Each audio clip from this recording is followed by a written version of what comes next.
लेकिन 100-200 पुलिस मेरे पीछे थे। ये विधानसभा भंग की जाती है।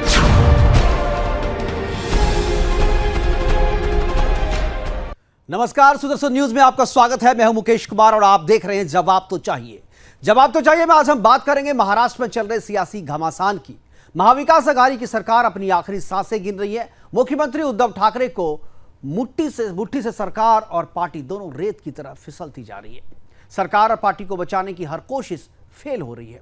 उद्धव से भागे हुए एकनाथ शिंदे अब तक अपने पाले में 46 विधायकों को करने का दावा कर रहे हैं कि इसके पाले में कितने विधायक है, इस बात की आधिकारिक पुष्टि भले ही ना हो पा रही हो, लेकिन यह तो साफ है कि कुनबा बिखर चुका है।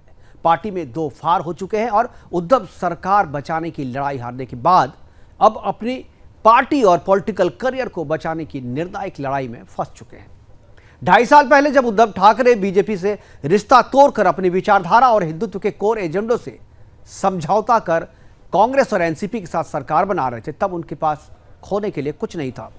और आज जब उनकी ही पार्टी के नेता एकनाथ शिंदे ने उनके खिलाफ बगावत कर बिगुल फूंक दिया है, तो उनके पास पाने को कुछ नहीं है। क्या होगा महाराष्ट्र का राजनीतिक भविष्य, इस पर दिन भर हमने चर्चा की, इसलिए अभी हम बात करेंगे शिवसेना और उद्धव ठाकरे के राजनीतिक भविष्य पर। बात करेंगे शिवसेना में हुई बगावत पर। क्या उद्धव के लिए हिंदुत्व के कोर एजेंडे से दूर जाना उनके लिए महंगा साबित हुआ? क्या उद्धव का जाना हिंदुत्व के लिए जरूरी है? यह भी चर्चा करेंगे कि क्या प्रायश्चित करेंगे उद्धव ठाकरे, अगर प्रायश्चित करेंगे तो क्या प्रायश्चित करेंगे, इस पर भी चर्चा करेंगे।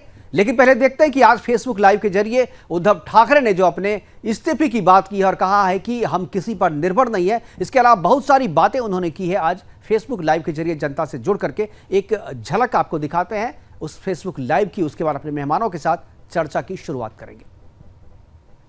गेले त्याच्यानंतर आता म्हणतात गुवाहाटीला गेले।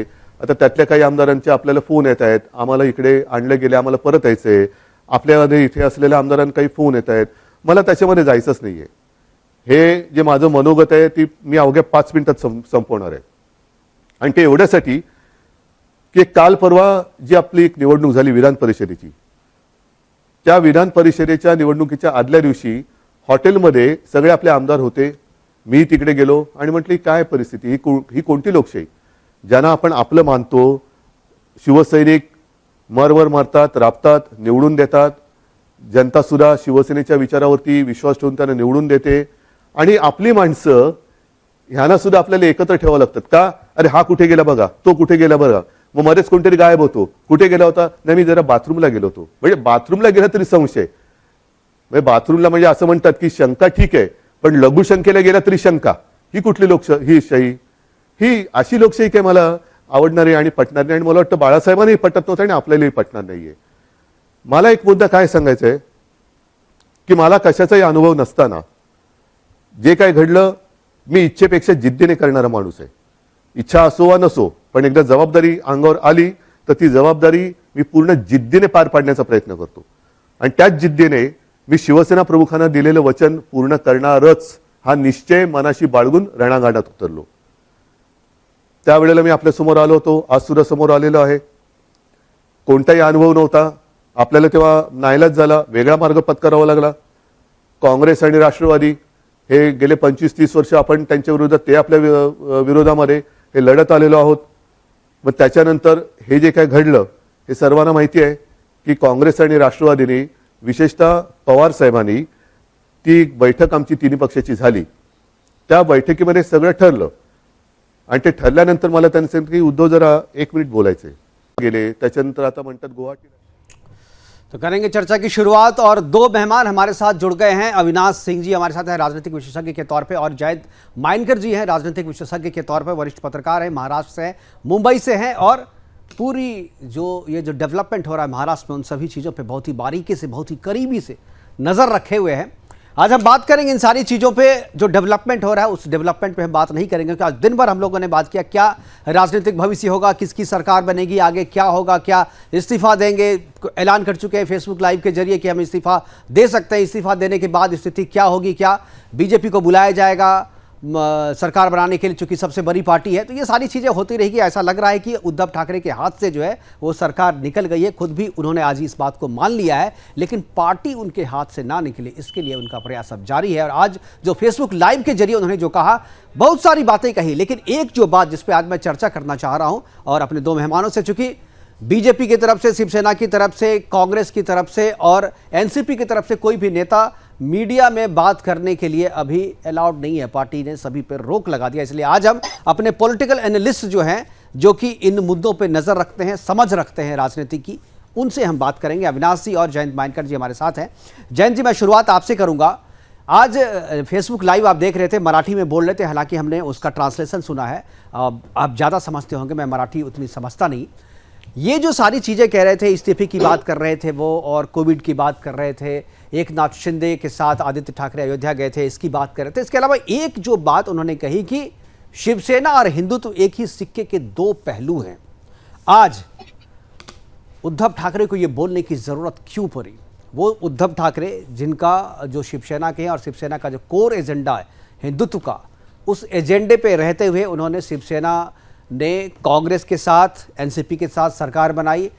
साल के शुरुआत में उर्दू में कैलेंडर छपवाया और वैसे बहुत सारे फैसले किए जिससे उनका जो कोर वोटर है, जो जिस हिंदुत्व के एजेंडे पे उन्होंने चुनाव लड़ा था, बीजेपी के साथ वोट पाया था, सरकार बनाने के लिए जनता ने मैंडेट दिया था, उससे बगावत करके एनसीपी और कांग्रेस के साथ गए। और आज उनको ये बात फिर से बोलना पड़ा कि शिवसेना और हिंदुत्व जो है वो एक ही सिक्के के दो पहलू है।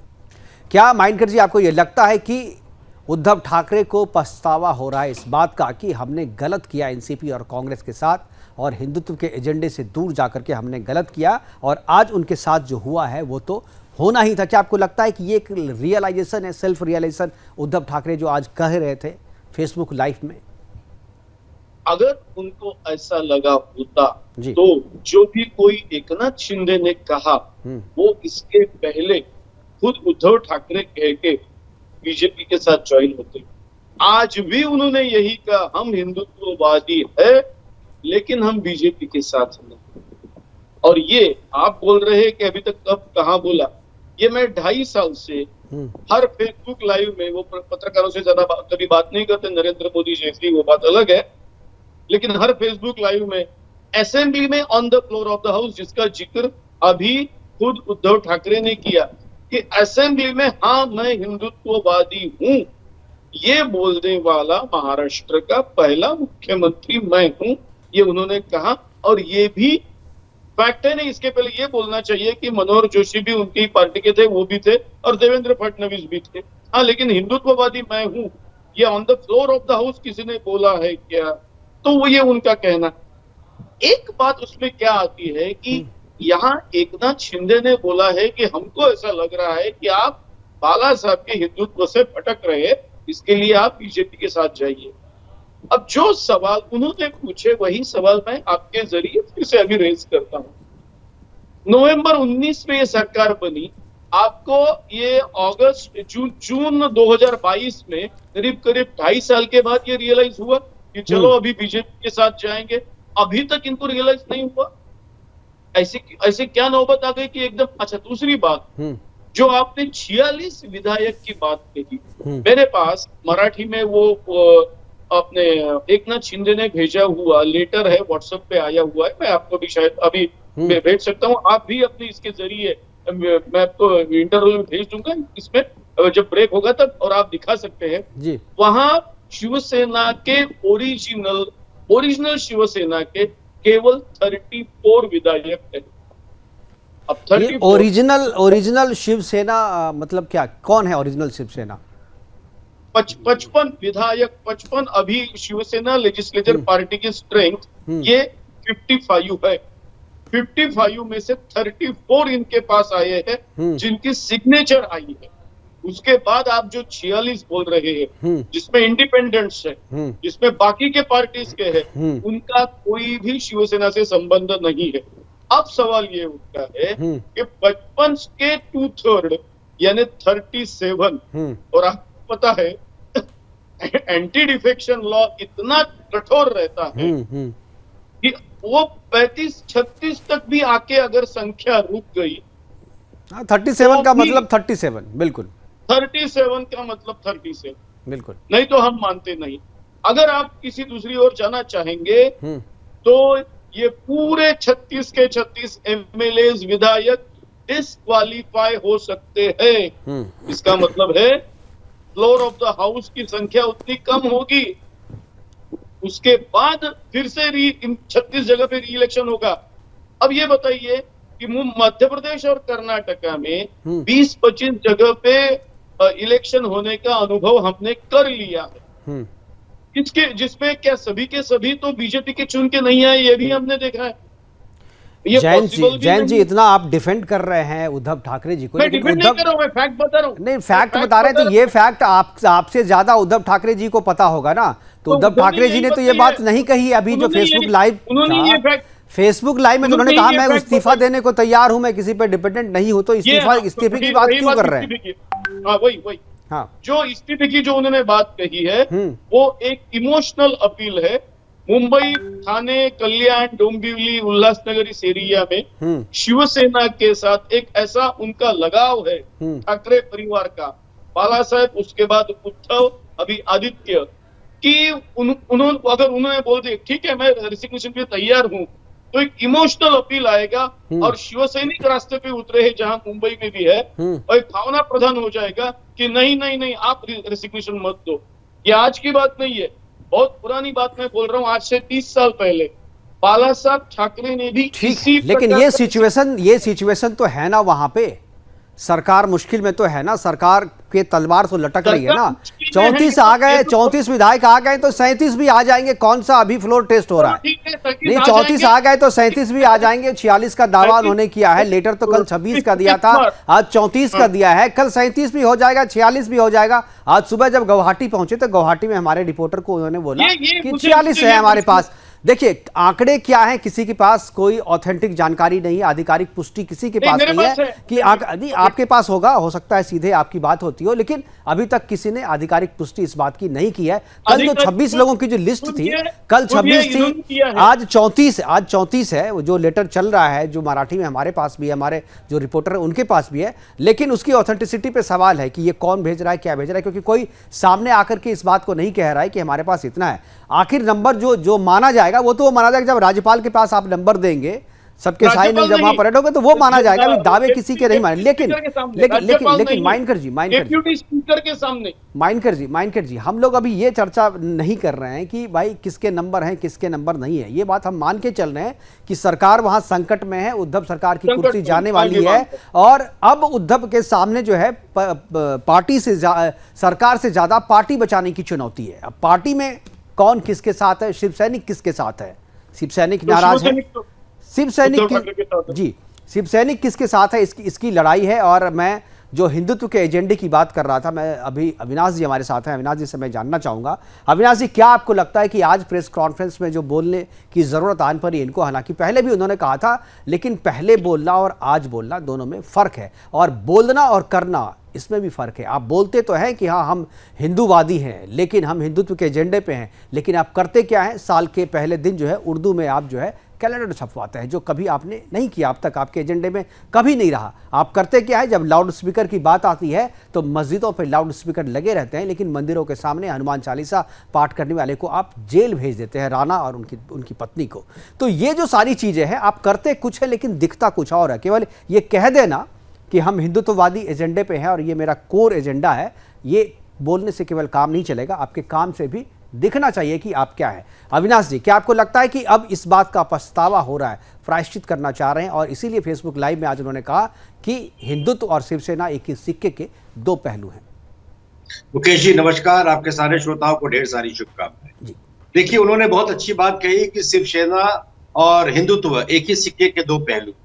जनता और भारतवर्ष और उनके पार्टी के मेंबर जो पुराने और नए हैं, वो ये सवाल उनसे आज पूछ रहे हैं कि क्या उद्धव ठाकरे और हिंदुत्व सिक्के के एक दो पहलू है या नहीं है। सवाल इसका नहीं है कि शिवसेना में कोई खोट है, सवाल सिर्फ ये है कि उद्धव ठाकरे ने जब से इलेक्शन का रिजल्ट आया, और इनके जो आजकल जो नए अडॉप्टेड सन जो है, ये रावत साहब जो है, इन्होंने तो खैर मतलब आप समझिए पूरा का पूरा कचरा उन्हीं का किया हुआ है। ये उद्धव ठाकरे को साइको फैंसी खरखाई के चक्कर में, सीएम बनाने के चक्कर में इन्होंने पूरी की पूरी शिवसेना को ही डुबो दिया। और आज जो फेसबुक करने की जो नौबत आई और जिसको ये इमोशनल अपील कह रहे हैं, ये कोई इमोशनल अपील नहीं है।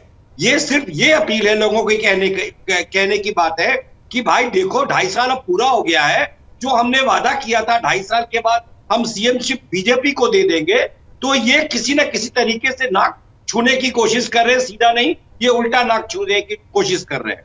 जहां तक जो शिवसेना जो टूट करके जो 34 लोग बैठे हुए हैं, आपके जो महाराष्ट्र के जो राजनीतिक विशेषज्ञ हैं उनको ये नहीं मालूम है कि जो 16 जो बॉम्बे में बैठे हुए हैं उनमें से 5 तो शिंदे साहब के आदमी है। उनको जानबूझ के बॉम्बे में छोड़ा रखा है कि भाई तुम बॉम्बे में देखोगी, बॉम्बे में कौन मैनेज करेगा। अब अगर सबके साथ अगर सूरत चले जाए या आसाम चले जाएंगे तो बॉम्बे कैसे मैनेज होगा। तो उन्होंने खुद के अपने 4-5 आदमी को बॉम्बे में छोड़ा हुआ है। तो ये फिगर बढ़ करके 34 से बढ़ करके ये 40-42 की तरफ जाएगा। और जब भी इस तरह का झोंक चलता है तो छोटी सत्ता में कुछ लाभ पाने के लिए और भी 1-2 लोग जुड़ जाते हैं। बिल्कुल ये बात है, लेकिन मैं आज मैं सोच के चला था, मैं शुरुआत देखिए जब मैंने मुकेश जी एक मिनट जी मुकेश जी उस उद्धव ठाकरे के बारे में सोचिए, उस उद्धव ठाकरे के बारे में सोचिए जिनके नेता उखाड़ दिया जैसे शब्द का इस्तेमाल करते हैं, जिन्होंने नेवी को मारा, जिन्होंने लड़कियों को मारा, जिन्होंने बुजुर्ग नेता को मारा। आप केवल कैलेंडर की बात मत कीजिए, आप ये देखिए कि ये ऐसा पुअर नेता है उद्धव जी ठाकरे कि उन्होंने एमएलसी का इलेक्शन हारा, उनका आंख नहीं खुला। उससे पहले राज्यसभा का इलेक्शन हारा, उनका आंख नहीं खुला।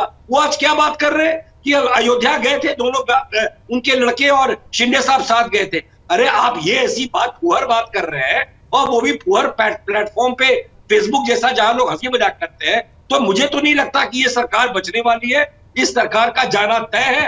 हाँ, शिंदे साहब एक अच्छा काम कर रहे हैं कि शिवसेना जो कि हिंदुत्व से भटक गई थी उसको वापस हिंदुत्व का तगमा पहना रहे हैं, जिसके लिए मैं और पूरा का पूरा महाराष्ट्र उनका शुक्रगुजार है। जी, आशुतोष शर्मा जी भी हमारे साथ जुड़ गए हैं, राजनीतिक विशेषज्ञ हैं वो भी। आज मैं उन्हीं से बात करूंगा क्योंकि सारे पॉलिटिकल एनालिस्ट हमारे साथ हैं। आशुतोष जी, ये जो अभी अविनाश जी कह रहे थे आप सुन रहे होंगे, इससे पहले जयंत माइनकर जी बोल रहे थे वो भी आप सुन रहे थे। मैं आपकी राय या आपका क्या व्यू है, क्या आपको लगता है कि सरकार संकट में है, सरकार जाने वाली है, ये तो सबको पता है, लेकिन क्या शिवसेना उद्धव ठाकरे के हाथ से निकल जाएगी? क्या जिस तरीके से सीएम की कुर्सी गई है क्या उसी तरीके से पार्टी भी उनके हाथ से निकल जाएगी?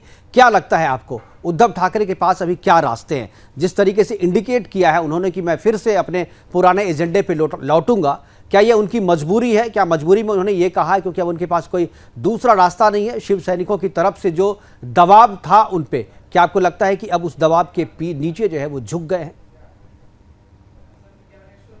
ठाकरे जो है बाल ठाकरे जी की पॉलिसी से हट करके चल रहे थे। कुछ समय से वो पार्टी के सदस्यों को मिलने का भी समय नहीं दे पा रहे थे। बीमारी तो एक बहाना था कि मेरा बीमारी ऑपरेशन हुआ, मेरी बीमारी चल रही है, इस वजह से मैं नहीं मिल पा रहा। इसके रहते पार्टी के सदस्य बहुत असंतुष्टता नजर आ रही थी और पार्टी के मजबूर थे, पार्टी के शिवसेना के सदस्य बड़े मजबूर थे कि हमारा नेता ही हमारी बात नहीं सुन रहा तो हम किससे बात करें। और जनता का नेताओं का पार्टी के सदस्यों के ऊपर दबाव पड़ रहा था, उनकी कोई मांगे थी जो मांगे पूरी नहीं कर पा रहे थे। और जैसा देखा कि अपने उद्धव ठाकरे तो अपने एक डिक्टेटरशिप में आ रहे थे, बजाय बाल ठाकरे की जो शिवसेना की पॉलिसी होती थी उससे हटते जा रहे थे। और जब सदस्य उनसे नहीं मिलते जा रहे तो उन्होंने अपना अलग होने का अनाउंस करा। लेकिन शिंदे ने अभी एक बात बड़ी अच्छी कही है कि मैं पार्टी में बना हूँ, पार्टी से अलग नहीं हुआ हूँ। ये बहुत इंपॉर्टेंट है और आज की रात और कल की सुबह बहुत क्रूशल होगी कि बहुत इंपॉर्टेंट निर्णय लिए जाएंगे। शाम दंड भेद राजनीति में हर चीज संभव है। ये निश्चय है कि शिवसेना एक संकट के भयंकर संकट के दौर से गुजर रही है और उद्धव ठाकरे जो कहते हैं कुंभकर्ण का स्लम्बर, कुंभकर्ण 6 महीने सोता था और 6 महीने जगता था। कुंभकर्ण की स्लम्बर से, गहरी निद्रा से उद्धव ठाकरे अभी जगे हैं और अब उनको एहसास हुआ कि उन्होंने इस पिछले कुछ वर्षों में क्या कुछ खोया है। और एक नाथ शिंदे ने उन्हें कुंभकर्ण की नींद से जगा दिया। मुझे लगता है कि जितने जोर का झटका उन्होंने दिया है कि वो जाग गए हैं। बिल्कुल, लेकिन एक चीज मैं जयंत जी से जानना चाहूंगा, क्योंकि जयंत जी महाराष्ट्र की राजनीति में बहुत अच्छी समझ रखते हैं। जयंत जी, मैं आपसे जानना चाहूंगा कि आखिर बगावत के लिए शिंदे से ही क्यों चूँकि शिंदे बहुत पुराने हैं, वेटरन है और बाला साहब के साथ से शिव सैनिक में हैं, वहाँ शिव सैनिक बने हुए थे। क्या शिंदे को कहीं ना कहीं रावत के साथ जो राइवलरी उनकी चलती थी पार्टी के भीतर में, और जैसा कि कहा जा रहा है, मैंने आपके महाराष्ट्र की मीडिया में भी देखा कि चाहे राज्यसभा का चुनाव हो, चाहे एमएलसी का चुनाव हो, किसी भी बड़े फैसले में शिंदे को साथ नहीं रखा जाता था। संजय रावत जो है उद्धव ठाकरे के साथ उनको मिलने नहीं देते थे या किसी फैसले में उनको शामिल नहीं करने देते थे। क्या रावत और शिंदे की लड़ाई में उद्धव ठाकरे या शिवसेना का ये हाल हुआ है? थोड़ा सा मैं आपको जानकारी के लिए बता दूं, बीच में 2017-18 की बात है, जबकि देवेंद्र फडणवीस की सरकार चल रही थी, तब एक बात आई थी, शिवसेना इसी प्रकार से आवाज कर रही थी कि हमारा कोई हमको कोई पूछ नहीं रहा इस कैबिनेट में, तो हमारा कोई डिप्यूटी सीएम बनना चाहिए। तो जैसे ही ये बात चली, फिर एक ऐसा प्रपोजल आया कि चलो एक डिप्यूटी सीएम शिवसेना का बनाया जाए, और उद्धव ठाकरे ने अनऑफिशियली सब कुछ बातें, उन्होंने अपने एक प्रस्ताव रखा कि चलो सुभाष देसाई जो उनके ट्रस्टेड लेफ्टिनेंट थे उनको बनाया जाए। जैसे ही ये बात एकनाथ शिंदे को पता चली, उस वक्त के 64 एमएलए में से करीब आधे से ज्यादा एमएलए अपने साथ, विधायक अपने साथ लेके ये अपने एकनाथ शिंदे मातोश्री पर पहुंचे। उन्होंने बोला अगर किसी को बनाना है तो मुझे ही बनाओ। ये बात इसके लिए मैं बोल रहा हूँ कि वो एम्बिशियस है, एम्बिशियस होना कोई बुरा ही नहीं है। अभी उनकी चौथी टर्म है। उन्होंने इस प्रकार से बोला कि अभी अगर उद्धव ठाकरे ने खुद ने मुख्यमंत्री पद संभाला है, आदित्य कतार में खड़े हैं, तो उनको तो कुछ, और कोएलिशन में दूसरे पार्टी को उप मुख्यमंत्री मिलेगा तो उनको तो कोई मिलने के चांसेस नहीं है।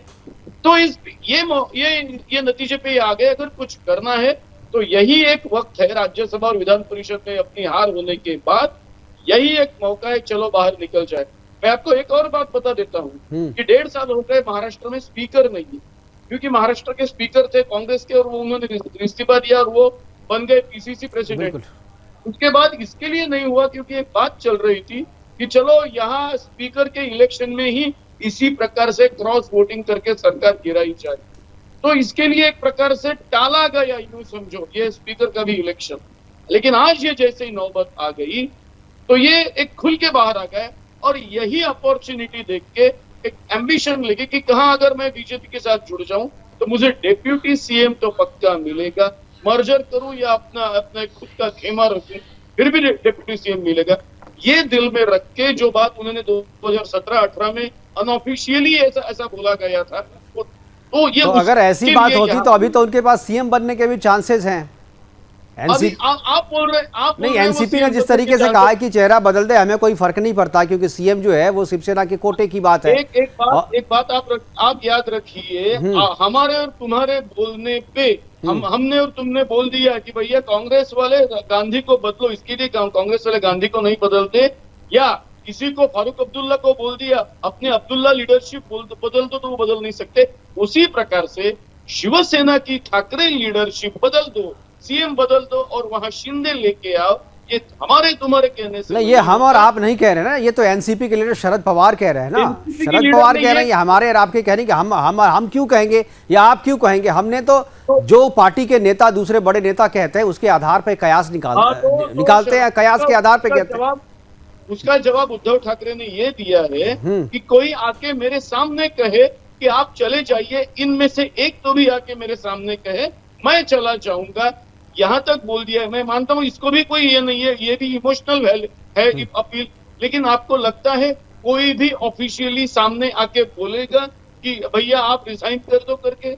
जिस प्रकार से कांग्रेस में होता है कि कोई भी नेहरू गांधी परिवार को कुछ नहीं बोलता, उसी प्रकार के सभी फैमिली बेस्ड पार्टी में, और शिवसेना एक फैमिली बेस्ड पार्टी है, ये भी माने तो फैमिली बेस्ड पार्टी में फैमिली के जो पैट्रियार्क है उनको कोई भी चैलेंज नहीं करता। देखिए आप जो कह रहे हैं जैन जी, आप कह रहे हैं कि ये जो एकनाथ शिंदे थे काफी एम्बिशियस थे, पहले भी उप मुख्यमंत्री बनना चाहते थे और इसीलिए ये सारी चीजें हुई। लेकिन जो बात अभी आ रही है कि कोर एजेंडे को लेकर के बात आ रही है, अब वो बार बार कह रहे हैं कि मैं शिव सैनिक हूँ, मैंने बगावत नहीं किया है, मैं शिवसेना से मैंने बगावत नहीं किया, मैंने उद्धव ठाकरे से बगावत की है क्योंकि वो कोर एजेंडा को छोड़ रहे थे, कोर एजेंडा से दूर जा रहे थे और जो जमीनी कार्यकर्ता जो शिव सैनिक हैं उनको काफ़ी नुकसान हो रहा था, पार्टी को नुकसान हो रहा था, इसलिए उन्होंने ऐसा किया और कोर एजेंडे पे ही वो रहेंगे और उन्हीं के साथ पूरी पार्टी उनके साथ है, शिव सैनिक उनके साथ है। मैं इनसे आशुतोष जी, क्या आपको लगता है कि एजेंडा एक महत्वपूर्ण हिस्सा है शिवसेना में टूट का और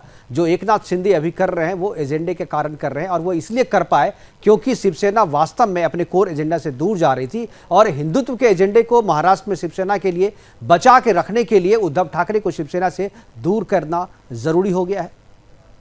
देखिए मुकेश जी, एजेंडा तो एक बहाना है। हर व्यक्ति एम्बिशियस होता है, हर व्यक्ति की कुछ इच्छा होती है कि मैं आगे से आगे राजनीति में जितना आगे आ सकता हूँ जरूर आना चाहिए।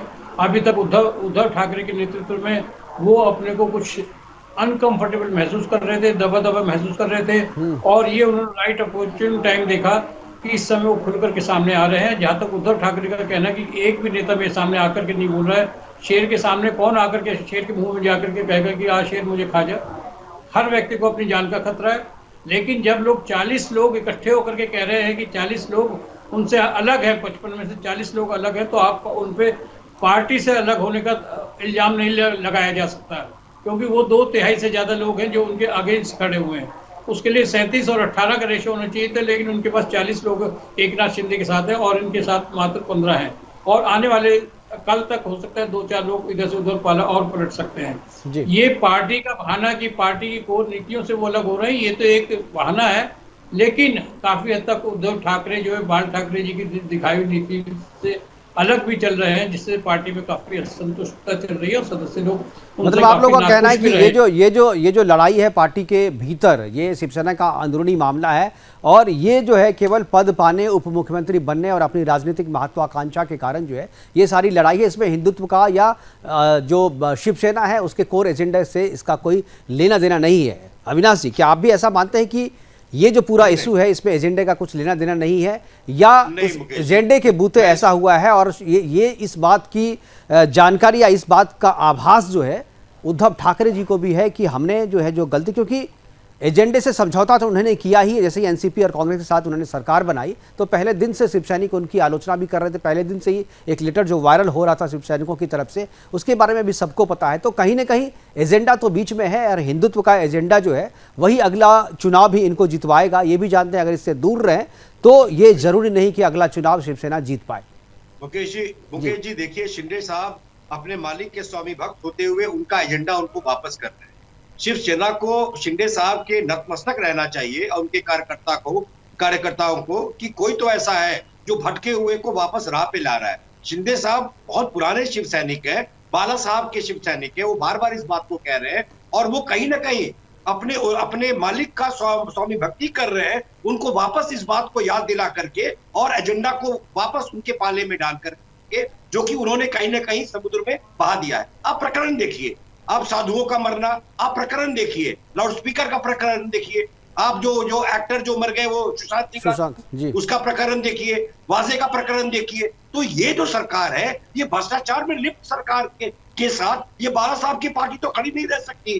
तो शिंदे साहब बहुत बड़ा काम कर रहे हैं कि वापस जो एजेंडा, जो कोर एजेंडा हिंदुत्व का है, ऑनेस्टी का है, वो पब्लिक सर्विस का है, वो वापस उनके पाले में, उनके गोद में डाल रहे हैं। उनको नतमस्तक रहना चाहिए उद्धव ठाकरे जी को, नंबर 1। नंबर 2, कह रहे मेरे सामने आके बात करो, खुद ही कह रहे हैं उनके रावत और वो खुद कि हम तो 2-2 घंटे बात कर रहे हैं, तो सामने तो बात हो ही रही है, तो अब दोबारा सामने क्या आने की बात होती है।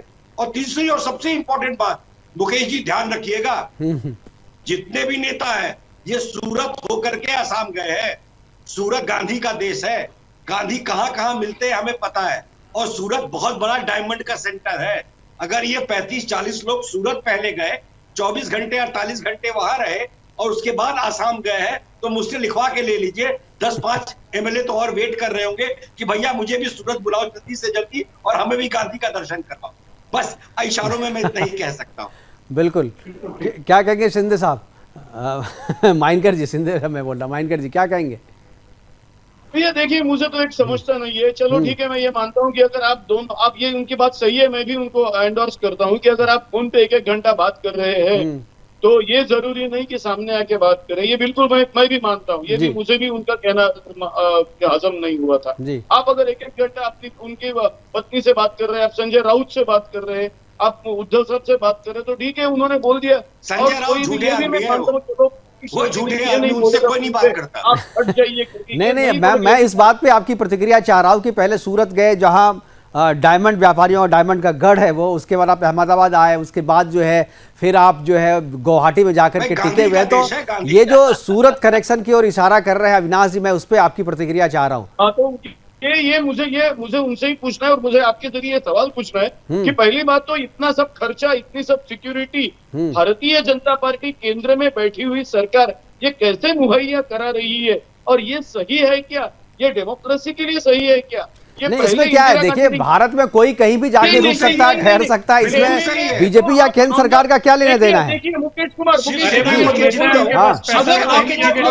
हैं ना, वो नरेंद्र मोदी के पोस्टर पे जीते हैं, वो बिल्कुल सही है, वो डेमोक्रेसी को वापस रिक्लेम करेगा। एक मिनट में अपने सारे पैनलिस्ट को रोकना चाहूंगा। बड़ी खबर आ गई है, ब्रेकिंग खबर है। शरद पवार जी ने उद्धव को सलाह दी है, जो मैं कह रहा था कि उद्धव ठाकरे को सलाह दी है कि शिंदे को सीएम बनाने की सलाह दी है। सोर्स से जो अभी आकर जो संदेश लेकर के उद्धव से मिले थे एनसीपी के नेता शरद पवार ने, उनके जरिए सलाह दी है, भिजवाई है उद्धव ठाकरे को कि शिंदे को मुख्यमंत्री बना दिया जाए, यानी महाविकास आघाड़ी की सरकार चलती रहे, मुख्यमंत्री का चेहरा बदल जाए, इससे ना तो शरद पवार को कोई फर्क पड़ता है ना कांग्रेस को।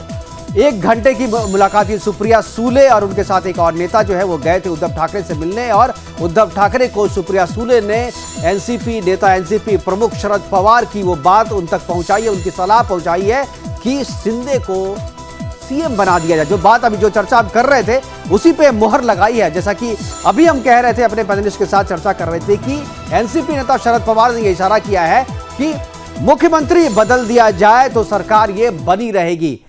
माइनकर जी, यही बात मैं कह रहा था कि एनसीपी बहुत निम्न कोटि की गिरी हुई सलाह है, क्योंकि ये सुन नहीं रहे, शिंदे साहब छोड़ ही रहे हैं उनकी वजह से। शिंदे अगर नहीं देखिए, सलाह निम्न कोटि की हो या उच्च कोटि की हो अविनाश जी, इस पे बात नहीं, लेकिन क्या ये सरकार बचाने के लिए ये एक फार्मूला तो हो सकता है, इसके अलावा कोई दूसरा फार्मूला, कोई दूसरा रास्ता नहीं है। शिंदे साहब छोड़ ही रहे इसी वजह से, क्योंकि उसमें एनसीपी और कांग्रेस है। सरकार रखनी है तो नेता का बदलाव करके शिंदे को बना दिए, एक बहुत वाहिद और जस्ट एंड फेयर सलाह दी है शरद पवार ने। बिल्कुल, लेकिन क्या शिंदे इस सलाह को क्या शिंदे से पूछ करके ये सलाह दी गई है या अपने तरफ से ये ऑफर है? मुझे नहीं लगता है कि शिंदे जिस इशू को लेकर के वहां पर गए हैं, जो इशू बार बार वो कह रहे हैं, शिंदे से शरद पवार की कोई बात नहीं हुई है। शिंदे अगर इस बात को मानेंगे, मुझे लगता है उद्धव ठाकरे शायद मान भी जाए, लेकिन शिंदे शायद इस बात को नहीं माने। जयंत जी। बिल्कुल आपका कहना सही है जी। पहली बात तो ये हो नहीं सकता कि शरद पवार भी ये कहे, अगर उन्होंने सूत्रों के हवाले कर दिए, क्योंकि वो उनका एक आएगा। अगर आप बोल रहे हैं सूत्रों के हवाले, तो मुझे आपका मानना पड़ेगा। तो ये बात है कि क्या उद्धव ठाकरे मानेंगे? क्या वो उतरने के तैयार है? क्या तमाम बाकी के उनके साथ जो मिनिस्टर्स है, या दोनों पार्टीज मानेगी? केवल राष्ट्रवादी ने मानना, ये कांग्रेस भी मानेगी? तो ये सब बातें नहीं, क्या देखिए एक चीज है, कांग्रेस क्यों नहीं मानेगी? कांग्रेस का क्या है, जो सीएम का जो कोटा है, सीएम का कोटा तो शिवसेना के पास है। शिवसेना किसी को भी सीएम बनाए, क्योंकि ये जो गठबंधन हुआ है वो उद्धव के नाम पे तो हुआ नहीं है, नंबर पे हुआ है, और जो सीएम का कोटा है वो शिवसेना के पास है।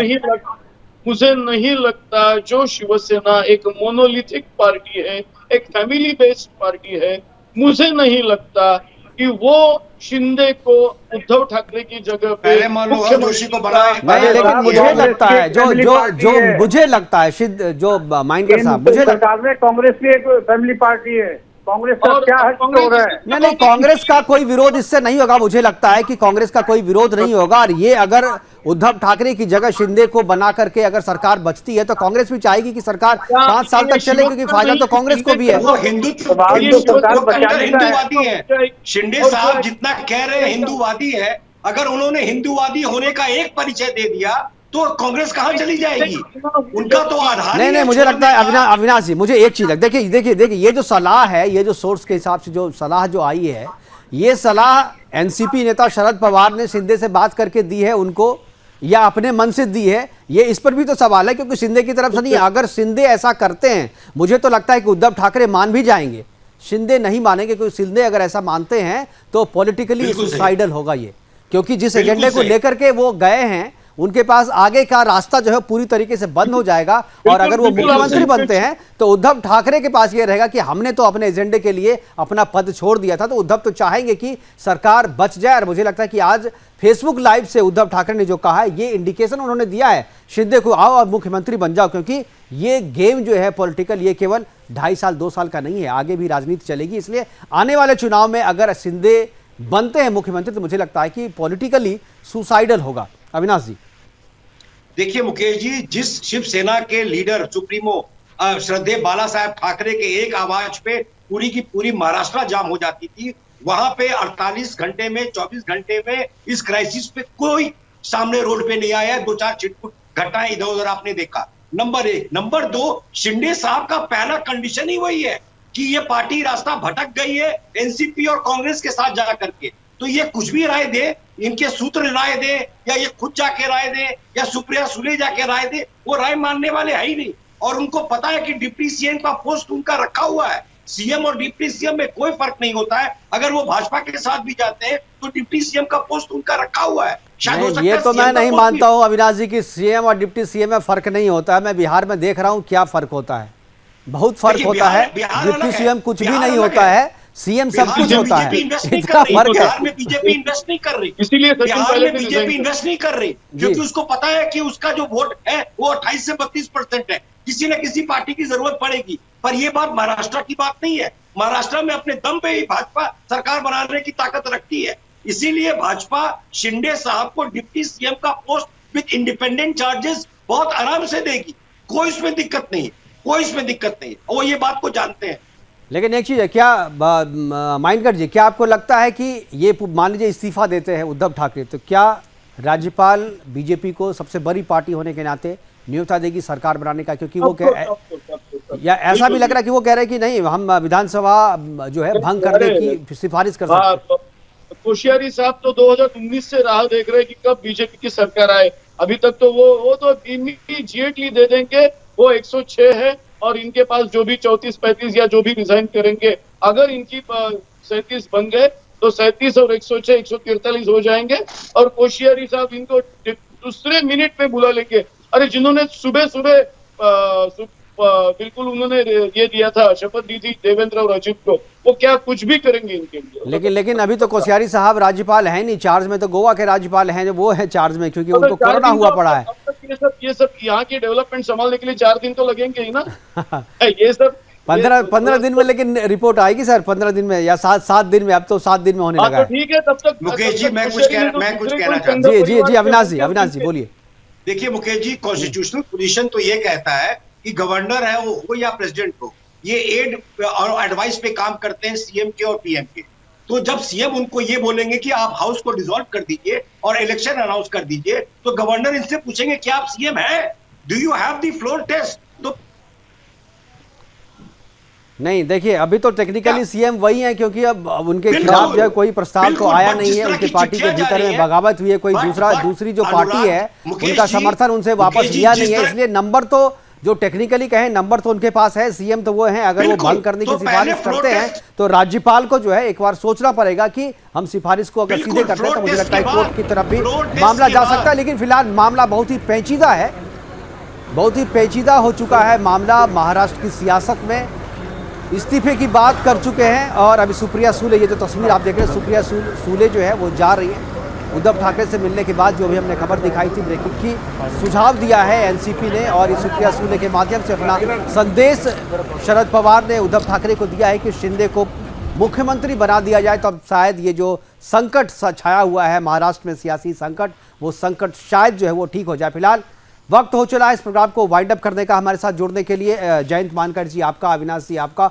और आशुतोष राणा जी आपका बहुत बहुत शुक्रिया, बहुत बहुत धन्यवाद। आप जुड़े और हमारे साथ अपनी बातें आपने साथ साझा की है। लेकिन सुझाव जरूर एनसीपी की तरफ से आए, लेकिन इस सुझाव को शायद ही उद्धव ठाकरे माने और शायद ही एकनाथ शिंदे जो है वो इसको माने। एकनाथ शिंदे से बात करके यह सुझाव एनसीपी नेता ने दिया है या अपने मन से अपनी सरकार बचाने के लिए दिया है? क्योंकि यह जो पूरा मामला है, भले ही मसला केवल शिवसेना के भीतर का हो, पार्टी के भीतर का हो, लेकिन नुकसान केवल शिवसेना का नहीं होगा, बल्कि नुकसान एनसीपी का भी होगा, नुकसान कांग्रेस का भी होगा, और फायदा अगर किसी को होगा तो सिर्फ और सिर्फ बीजेपी को होगा। तो फिलहाल अभी के लिए इतना ही।